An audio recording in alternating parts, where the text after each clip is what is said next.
What is going on, everybody? We're here taking a first look at the Tesla Cybertruck, and yes, I am doing my audio in post because of course, something had to go wrong with my recording, but no big deal. So we're here. First, we're going to check out the bed, and in person it does look bigger than in pictures, but for some reason it still looks like a little smaller than I would expect. But objectively looking at it, it's going to have plenty of room. Of course, it'll have a lot more room than my current Model Y does. But there's tons of space in here for everything you need, and I'm just going in and picking up the sub-trunk storage. And when I picked that up, that actually has a lot more space in it than I would have expected from the pictures I've seen. So there's a decent amount of sub-trunk storage in the bed of the truck, on top of having the frunk and the whole bed of the truck and everything like that. So really good seeing all this storage in the Cybertruck. Going around and looking at the wheels here. On the tips on the aero caps here, you can see that they're rubber, and that is speculated so that if you air down, you're doing some off-roading, then you will not kind of snap your aero caps. You won't have them fall off or anything. Not that you really need aero as you're off-roading, but then you can leave them on. You don't have to take them off to do your off-roading. Cybertruck is getting decently dirty here. Mine will be much dirtier than this, and we'll be taking advantage of that. But it feels really cool to actually finally touch a Cybertruck. I've never been this close to one, and this is the final production version of the Cybertruck. So going around here, when you look at the door, it's open to almost a 90-degree angle. This door opens so wide. It is great for getting in and out of the truck. It's going to be super easy, and it's going to be really nice. So I love to see that. Complaint in my current Teslas is the doors always want to close on you when you're trying to get in and out. They don't open wide enough. Here is the window switch. It looks kind of cybery, and it's really big compared to the window switches in the current Tesla vehicles. It's probably like 2 to 2.5 times the size. And then you have the door open button, even though it kind of looks like it's opening the front door, not the back door. It's pretty obvious. And that button is a physical button. It is not capacitive. The windows do look to be double paned to help with noise and insulation. And then on top of that, they are supposed to be shadow resistant or something, but we don't know exactly what we're going to be getting with those windows in terms of, the test that they tried at Unveil, where they did crack, but they didn't let the ball go through. Front door doesn't open quite as wide as the back door, but still pretty good. I would say it's pretty normal. And then you have the same switches on the side there. We have the ambient lighting that we're checking out, and the room in here is amazing.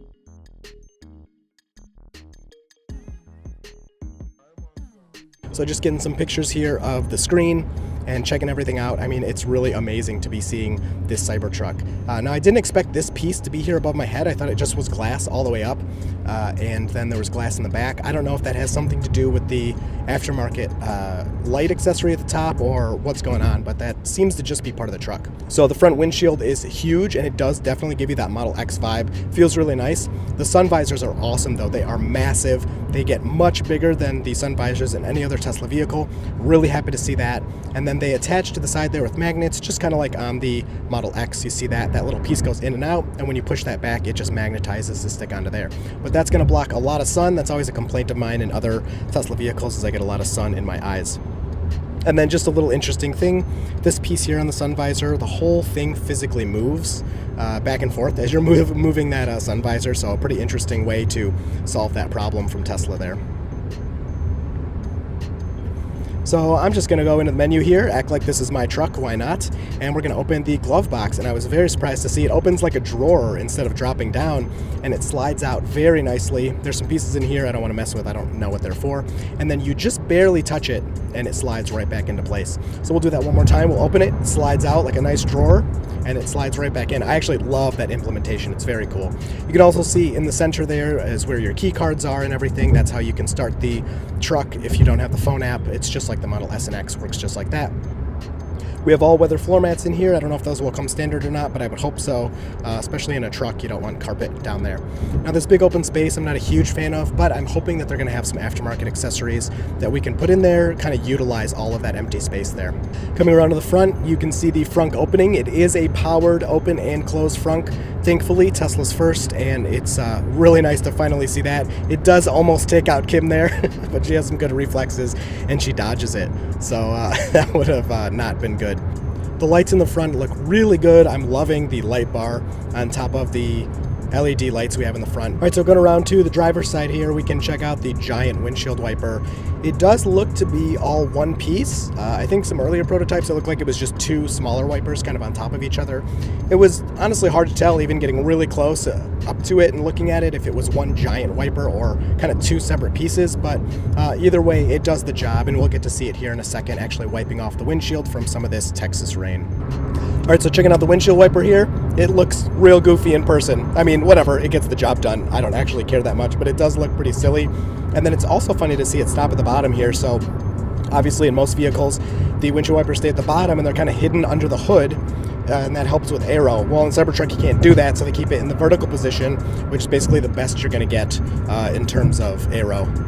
It also does a great job of wiping the windshield. I don't know why there was any doubt in that. Some people were doubting it was going to wipe enough of the windshield to cover the cameras or be sufficient for the driver or even the passenger, but it very clearly is getting plenty of the windshield.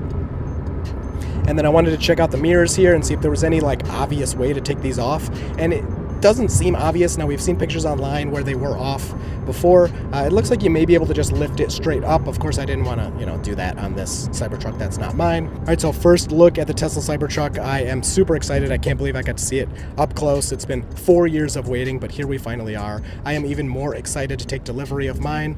As long as that range number is looking okay, I'm still a little skeptical. I would like well over 300 miles of range on my Cybertruck, especially in the winter. That is really not that much, despite a lot of people saying it's plenty.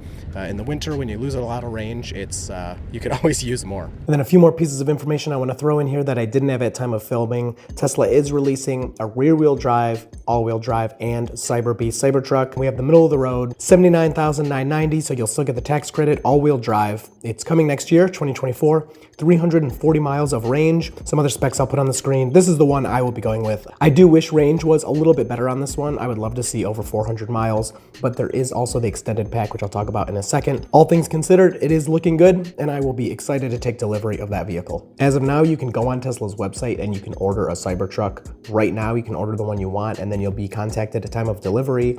So far, people who have already ordered, who have reservations such as myself, there's really nothing we can do, but I assume that is coming really soon. Some other cool pieces of information from the delivery event. I saw there is some under seat storage for the back seats. You can lift the back seats up and it actually keep things fairly organized. I don't know what is in there. It looks like a vacuum or something. I have no idea. I think it was just to kind of demonstrate you could hold stuff, but I'm not sure if that's part of the truck. We saw the 10 camping accessory and it leaves some space below that, so you're kind of like floating in the air. I assume that is so you can fit the extended battery down there. And then the last big thing Elon talked about on X is an optional pack that fits in about a third of the truck bed, which will extend the range, and you'll get up to 470 miles of range with that. Now, I initially was kind of thinking you could add and remove this as you wanted, but I'm guessing this is going to be installed by the service center, and then it'll just be in there. You won't really easily be able to remove it. This is definitely an option that I think I would want, but most of the time I don't need that range, but thinking about road trips and winter driving, it would be great. So my overall thoughts, I wish prices were a little better, although I don't find them outrageous. On top of that, I wish the battery range was a bit better as well. Overall, I think it is worth the package, and I do think I will go forward with my order on the Cybertruck.